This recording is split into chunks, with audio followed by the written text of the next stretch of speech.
क्या होगा उत्तर प्रदेश का? दलितों पे जो अत्याचार हो रहा है उसके बारे में आवाज कौन उठाएगा? जब एक राजनीतिक पार्टी आवाज उठाती है और दूसरी राजनीतिक पार्टी जो है उस आवाज को दबाने का काम करती है, कहीं ना कहीं ऐसी चीजें हमें देखने को मिलती हैं। तो इसीलिए आज हमारे साथ जो मेहमान हैं वो सुशील बालेश्वरी जी हैं, जो कि आजाद समाज पार्टी के कोर कमेटी के सदस्य हैं और पर्दाफाश लाइव से ये वरिष्ठ पत्रकार हैं और हमारे साथ बैठे हैं। नमस्कार जी। नमस्कार सर। जैसे कि उत्तर प्रदेश के अंदर एक घटना घटी है, ललिता गौतम जो एससी समाज से आती है, उसके रेप हो जाता है, उसका हत्या होती है। उस पर कुछ राजनीतिक पार्टियां आती हैं और दिखाती हैं कि हम उस घटना के खिलाफ हैं और हम उस पर कार्रवाई की मांग करते हैं, आंदोलन करते हैं। मगर कहीं ना कहीं दूसरी राजनीतिक पार्टियां वो मना करती हैं कि ये लोग आपको बलगरा रहे हैं, वो आपका नुकसान करना चाहते हैं, वो आप पर मुकदमा लिखवाना चाहते हैं। और ये कहीं ना कहीं देखने को मिलता भी है। एडवोकेट रवि गौतम को जब अरेस्ट कर लिया जाता है, उनके साथ 13 और भी लोग हैं जिनको अरेस्ट कर लिया जाता है। तो इस बारे में आप कहते हैं? देखिए प्रदीप जी, ये मामला जो है मेरठ का है जिसकी आप बात कर रहे हैं जी जी। और लगभग मई के मंथ में जो ललिता गौतम की आप बात कर रहे हैं, जो बच्ची थी, बहन थी, उसका साथ में जो दुर्व्यवहार हुआ, जो उसकी हत्या कर दी गई, उसका मर्डर कर दिया गया, ये एक बड़ी निंदनीय घटना है। इसका हम खंडन करते हैं और ऐसा नहीं होना चाहिए। क्यों होगा ऐसा? कहीं ना कहीं खामियां और कमियां इसमें नजर आती हैं। अब इसमें आप ये कहते हैं, कुछ पार्टियां इसमें ये कहती हैं कि भाई ऐसा काम होना चाहिए था, वैसा होना चाहिए था, प्रोटेस्ट नहीं होने चाहिए थे। देखिए आपका इशारा जिस ओर है मैं समझ रहा हूँ। देखिए आप समझ सकते हैं कि भारत देश जो आज़ाद हुआ है आज, ये आज़ादी की बदौलत से हुआ है, रोड पर और सड़कों पे आने से हुआ है। बिना आंदोलन किए हुए आज इस देश में हम और आप इस तरीके से खुले तौर पर नहीं बैठ सकते थे। तो हमें लगता है कि जब जब समाज पर किसी भी तरीके के इस तरीके के अत्याचार होंगे, जुल्म होंगे या इस हद तक की दरमियानगी होगी, मर्डर तक हो जाएंगे, तो हमें लगता है कि उस परिवार के साथ में मांग को उठाने के लिए रोड पर, सड़कों पर आना पड़ा, तो आना चाहिए। नहीं तो ये कहीं ना कहीं ऐसा नहीं लगता कि सिर्फ वोट बैंक के लिए ही आ रहे हैं और कोई काम ही नहीं है? नहीं, वोट बैंक कैसे कह सकते हैं? वोट बैंक कहा जा सकता है। एक इशारा तो ये है कि सिर्फ वोट बैंक के लिए आ रहे हैं और कोई मतलब है ही नहीं। देखिए मेरी बात सुनिए, पॉसिबल तो है नहीं कि हर परिवार और हर घर में आपको या किसी नेता को जाने के वो जा सके, ऐसा पॉसिबल तो है नहीं। इस देश दुनिया के अंदर में ना जाने कितने रोज ऐसे जो कांड हो रहे हैं, इतनी हत्याएं हो रही हैं, खासकर स्पेशली दलित परिवार को लेकर। और ऐसे में अगर हम या कोई भी पार्टी में कहूँ या कोई नेता उस परिवार से उसका दुख साझा करने के लिए या उस बात को समझने के लिए अगर उस परिवार से मिलना चाहे, तो इस पर आपत्ति क्या है? ये तो एक बात बताइए, आप कह रहे हैं कि मिलने में आपत्ति क्या है? क्या जो राजनीतिक पार्टियां हैं उन लोगों को 10 आदमी की एक लीगल टीम नहीं बनानी चाहिए जो उस व्यक्ति के घर जाए जिसके साथ शोषण हुआ, जिसकी बेटी का मर्डर हुआ है या बेटे का मर्डर हुआ है, उनसे जांच पड़ताल करके उनके लिए एफआईआर दर्ज न कराएं? बिल्कुल ऐसा होना चाहिए। मगर वो क्यों नहीं करते ये काम? सबसे पहले तो सवाल या निशान जो उठते हैं, जो ये सवाल उठा रहे हैं कि भाई तमाम जो लोग जाते हैं, घड़ियाले आंसू रोते हैं और फिर सुर्खियों में आने की कोशिश करते हैं, तो क्या उन्होंने ये सवाल सबसे पहले उठाया कि मैं सुबह की फलाने इतनी बार मुख्यमंत्री रह चुकी हूँ, मैंने सरकार चलाई है, मैं जानती हूँ कि इस तरीके से काम नहीं होते, इस तरीके की हत्याएं प्रकरण जो होते हैं इसको रोका जा सकता है, उसको कसा जा सकता है? उन्होंने ये बात तो नहीं कही। नहीं तो एक चीज बताइए, जब ये चीज नहीं है तो कम से कम जो पार्टियां जा रही हैं वो तो ये काम करें। सिर्फ वोट बैंक के लिए जाना, उस व्यक्ति के मतलब सपोर्ट नहीं करना, सिर्फ एक खुले मंच पर आकर बोल देने से काम नहीं चलता। वोट बैंक तो नहीं कह सकते इसको, ये वोट बैंक ही है एक तरीके से। इसको देखिए, नेता अगर नेता है, एक्चुअली मैं आपकी बात को बड़ी करता हूँ प्रदीप जी, अगर कोई पॉलिटिकल नेता है और अगर ऐसी घटनाओं पर उस परिवार के घर जाता है तो तमाम पार्टियां जाती हैं ना, उसका दुख दर्द समझने के लिए, और फिर उस परिवार के साथ उसको इंसाफ दिलाने के लिए बात तो करती है, पर लेकिन उससे बड़ी जिम्मेदारी किसकी है? उस सूबे के, जो उस सूबे का, उस क्षेत्र का, उस राज्य का जो मुख्यमंत्री है, क्या उसकी कोई नैतिक जिम्मेदारी नहीं? क्या वहां की पुलिस प्रशासन की, शासन की कोई जिम्मेदारी नहीं? आज जब वो लोग अपनी बेटी के इंसाफ के लिए सड़कों पर बैठ जाते हैं और इंसाफ मांगते हैं कि भाई हमारी बच्ची का ऐसे ऐसे बलात्कार हो गया या उसको हत्या कर दी गई, और उस वक्त पुलिस आकर उनको मारपीट करती है, तो ये क्या दिखाता है? तो एक बात, ये राजनीतिक पार्टियां जाती हैं, अपना झंडा लेके जाती हैं, बढ़ चढ़ के वहां हिस्सा लेती हैं, धमकाती हैं। जो वहां पर एडवोकेट रवि गौतम के साथ और भी अन्य लोग जो बंद हुए हैं, क्या उनके पास वो राजनीतिक पार्टी गई? क्या आप बंद हो गई, चलिए हम एक लीगल टीम बनाते हैं, आपको छुटा कर ले जाते हैं? देखिए, ये सब क्यों नहीं हो रहा? मैं बताऊं प्रदीप जी, देखिए किसी पर्टिकुलर एक व्यक्ति विशेष के पास तो कोई भी पार्टी किसी घर नहीं गई है। केवल उस स्थान पर, उस जगह पर जहां पर ये घटना घटी थी, वहां पर जाने का प्रयास किया गया है और उस परिवार से मिलने की बात की गई है कि उस परिवार के दुख को समझा जाए, उसकी पीड़ा को समझा जाए, और ताकि उनके परिवार को इंसाफ दिलाने की बात की जाए। अब आगे चल के जो होगा लोगों की बचाव के लिए पार्टी विशेष काम करेंगे। ये कहीं ना कहीं हमें तो ये भी दिखाई दे रहा है, सिर्फ वोट बैंक के लिए सब चीजें हो रही हैं, क्योंकि 2027 में इलेक्शन है और उससे पहले कोई ऐसी चीज नहीं दिखाई देती। अगर आपका इशारा, और नहीं, एक चीज ये बताइए कि इसमें जब तक कोई मामला हाईलाइट नहीं होता तो कोई राजनेता पहुंचता ही नहीं है। चलिए मैं आपकी बात को बड़ी करता हूं प्रदीप जी। आप अगर सीधे तौर पर आजाद समाज पार्टी की ओर करते हैं इशारा कि भाई वो वोट बैंक की ओर जा रही है या इस तरह के प्रकरण को सामने लाके उठाने की काम करती है, जब ये पार्टी नहीं थी, जब केवल भीम आर्मी, आजाद समाज भीम आर्मी थी, तो ये तो तब भी काम वही किया करती थी, तब भी लोगों के सुख और दुख में जाया करती थी, ऐसी घटनाओं पर उस परिवार को जाकर उसकी पीड़ा को समझने का काम करती थी।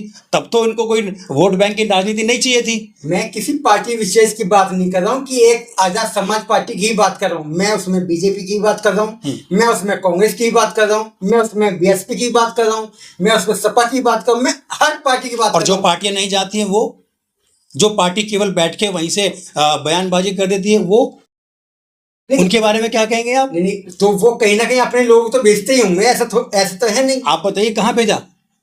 केवल एक बयान कर दिया कि ये तो कोर्ट का मामला, कोर्ट से भी सुलझ सकता था मामला, सुप्रीम कोर्ट जाना चाहिए था, हाई कोर्ट जाना चाहिए था, अपर कोर्ट जाना चाहिए था।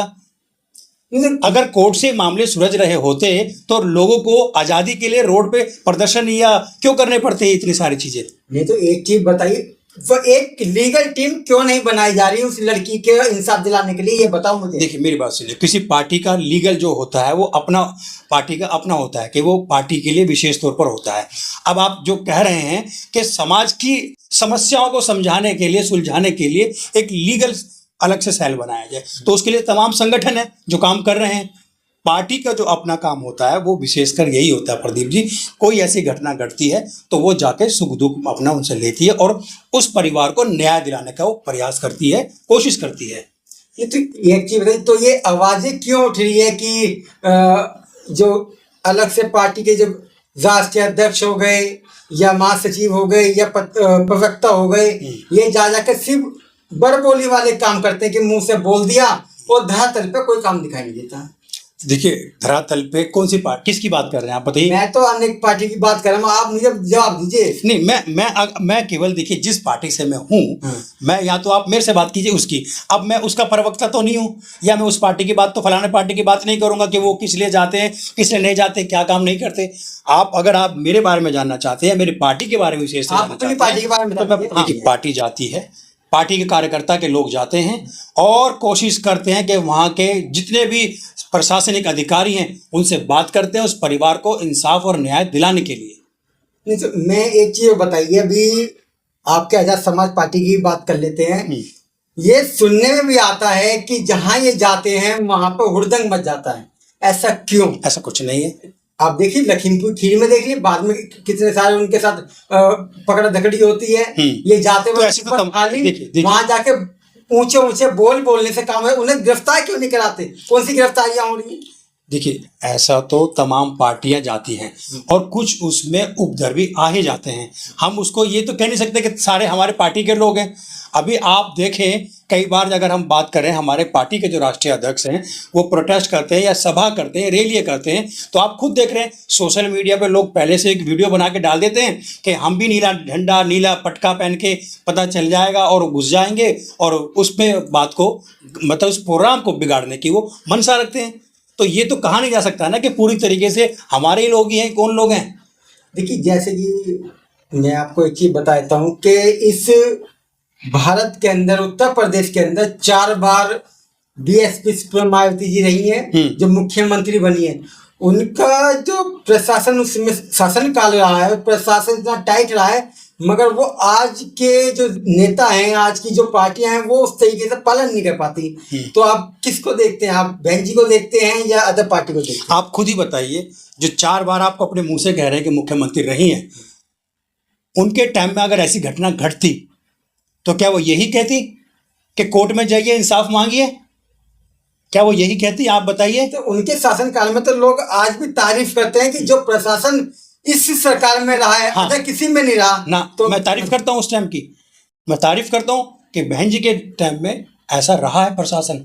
लेकिन आज के समय ये कह देना कि भाई कोर्ट में जाइए, वहां पर गुहार लगाइए, रोड पर निकलने से घड़ियाली आंसू मत रोइए, तो आप सोचे ना। देखो, उस समय उन्हें दुख भी था ना कि ये कहीं ना कहीं फंस जाएंगे। वो तो किसी ने रोका तो नहीं उनको भी? क्या उनको किसी ने रोका? वो भी रोड पे आए ना, जनता के सामने आए।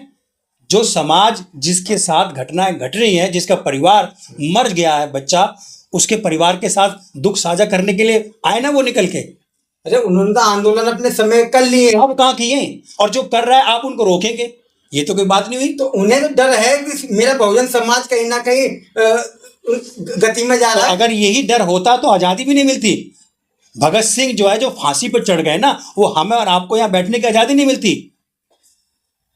देखिए, कहीं ना कहीं अपने घर से ही शुरुआत करनी पड़ती प्रदीप जी।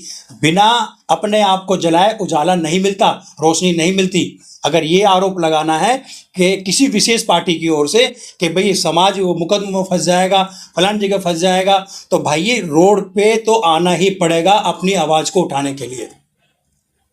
क्या अब उन्हें, जब आप चंद्रशेखर जी वहां पहुंचे हैं, क्या अब उन्हें न्याय मिल पाएगा? उम्मीद है। कैसे? क्योंकि लगातार वो अपने जो टीम है हमारी पार्टी की, वो लगातार वहां से उनसे बात कर रही है।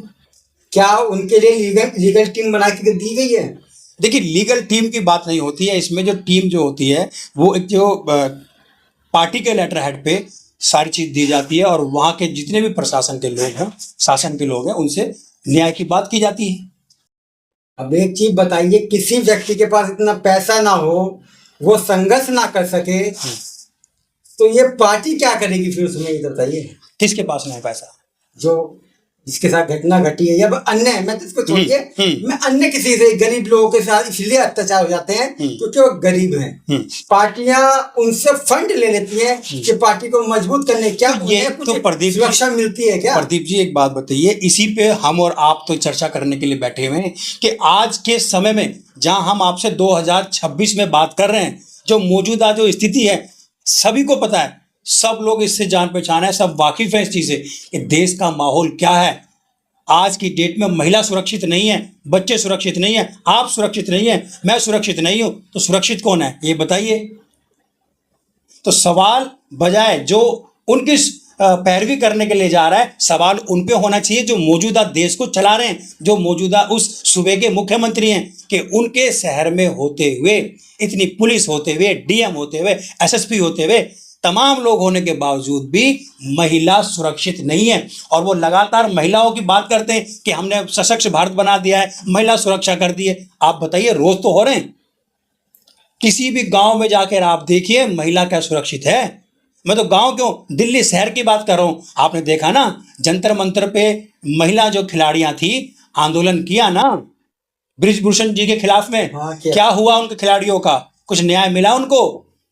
तो कहाँ गए आपके चंद्रशेखर जी? गए थे ना, वहां गए थे। देखिए, आवाज को उठाना और आवाज को बुलंदी के साथ रखना और इंसाफ मांगना, मेरा और आपका, एक प्रत्येक भारतीय नागरिक का अधिकार है कि हम सच को सच कहें। आज की डेट में कम से कम वो आदमी सच को सच तो कह रहा है, गलत तो कह रहा है। लेकिन अगर वो भी कहना बंद कर दे या वो भी जाना बंद कर दे, आप भी ये ब्रॉडकास्ट चलाना बंद कर दें, तो फिर तो इसका मतलब हम और आप सभी दोषी।